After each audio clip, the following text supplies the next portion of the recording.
Let's keep it a buck. Y'all don't really like Star Wars like y'all say y'all do. You take that back.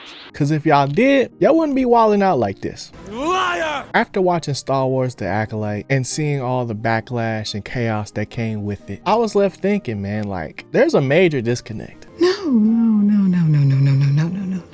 Not only with the Star Wars community, but in fandom in general. Not because people harshly critique the series, but more so in speaking to how we go about critiquing these movies and TV shows. The amount of hate Star Wars The Acolyte received felt like an overreaction. And then the sudden response to cancel the series in totality felt like an overcorrection. What the f is this? So much so it begs the question, do y'all really like Star Wars like y'all say y'all do?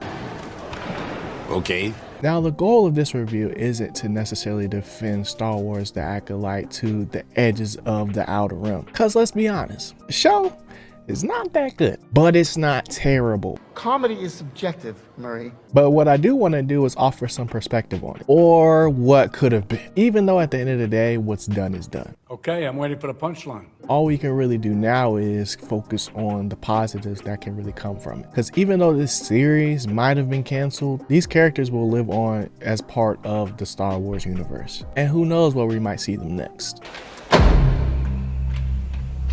What's up? But enough stalling. Let's just rip the band-aid off and dive into Star Wars The Acolyte. Finally! Now, this series starts off slow, but it's chocked full of lore and set in the High Republic era, a quote-unquote time of peace, before the rise of the Empire, and even before the prequels. A period of time that had only been really described in context to contrast the state of affairs, whether through the Clone Wars or through the Rebellion and things like that, or even specific comic book runs that you could find at your local comic book shop. Nerd! Wait, what? So to meet Star Wars The Acolyte was already a big deal because of the time the story took place. This was our first true look at the world of Star Wars during the infamous High Republic era in live action. And I gotta say, bruh, first impressions, not great, but at the same time, not as bad as people might say. That's why no one will remember your name. From a production standpoint, Star Wars The Acolyte is A1 as usual. But the world itself didn't feel as different as I was expecting. From the aesthetics to the technology, I don't know, I was just expecting a little bit more oomph to it, you know? And sure, they add a little nuanced things here and there, but nothing too crazy to make me really think like, yo, we're really in a different era right now. If I was to describe it using one word, it'd probably be something like crude. Because you can see a lot of the beginnings of things that we know true to this day to be a lot more polished or grand, such as places like Coruscant. Same, but different.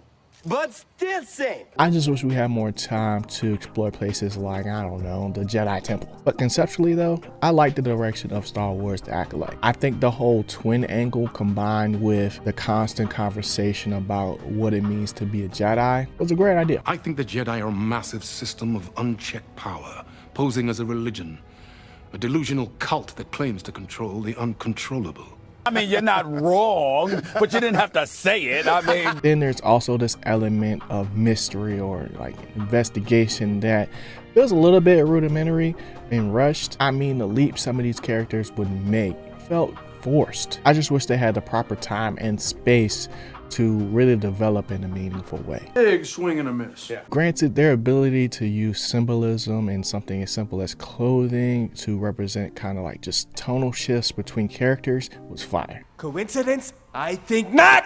I'm telling you, bruh, like Star Wars The Acolyte had some incredible moments that will definitely go down in the history books.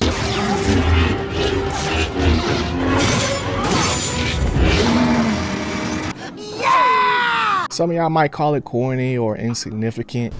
Idiot! Because maybe it might, and I want to put an emphasis on might, retcon one of your favorite storylines or just, you know, detract from the status quo. Haters gonna hate. But personally, I'd say that Star Wars The Acolyte is actually pretty bold, and I can appreciate the sentiment because they were willing to step out the box. And it's all perspective and like how you look at things, because to me, I think what they did in Star Wars The Acolyte is more additive to the Star Wars mythos. And it's a reason why shows like this are so important, because they fill in the gaps. The gaps where, you know, usually our imagination would have room to thrive, but now with the release of this series, we get the opportunity to have a little bit more context to the bigger overall picture.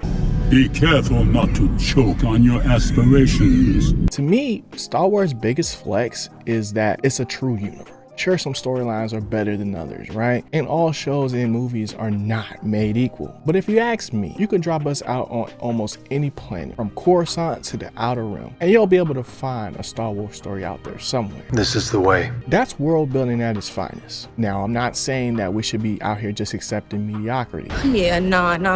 But what I am saying though is that we should want these series to have the space to really land the ship, not just straight up cancel it just because we don't like the location of our connecting flight, especially when we don't know what we can learn from each pit stop.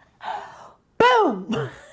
The moral of the story is Star Wars The Acolyte is a series that has all the makings of something good, but just failed to execute on major plot points that would have been super cool to explore in a second season. The fights were entertaining and we saw some amazing feats amid a, chaotic script. Seeing something as simple as Jedi being seen in a different light was interesting. We're used to seeing them as these noble warriors and things like that, whereas in this series, they they're basically cops. And that's a story for another time, but I really feel like the way they portray Jedi in this series is probably one of the main reasons why people can't really appreciate Star Wars The Acolyte. Exactly. But I'll save that rabbit hole for another video. Character development in Star Wars The Acolyte has its highs and lows, but at times it did feel very telegraphed. But overall, Star Wars The Acolyte was okay. It's just in comparison to other Star Wars projects, pound for pound, bar for bar, this series is on the lower end of the totem pole. And that's as real as I can keep it, bro. You know what? Wow. But that's why I'm giving Star Wars Acolyte a 7 out of 10 G-File score. This show wasn't amazing by any means, but it also, wasn't as terrible as people say. So that's why this review was a little bit difficult to put into words based on my feelings on this series in general, and then combined with everything surrounding its release and finale. But in preparation for writing this review, I had to come to grips with the fact that, like with everything, there's levels to fandom. And Star Wars is no different. You can say that again. As much as I wanted to, go in on what it means to really like Star Wars, I try my best to really put the sentiment into context without coming off too argumentative, while also adding enough sauce that, hopefully you can understand where I'm coming from and understand my perspective on the series and Star Wars as a whole. So hopefully that shines through and you can get where I'm coming from. But I want to know, what kind of Star Wars fan are you? Are you just here for, the lightsaber duels, Jedi versus Sith? Or are you deeper into the lore and the storylines and the world building? Or a combination of all of them? Let me know in the comment section below. But that's all I really got for Star Wars The Acolyte, man. If you enjoyed this review, here's another one that we think you will like. And before you go, make sure you hit that like button, hit that subscribe button for more, and I'll see you next Friday. Peace.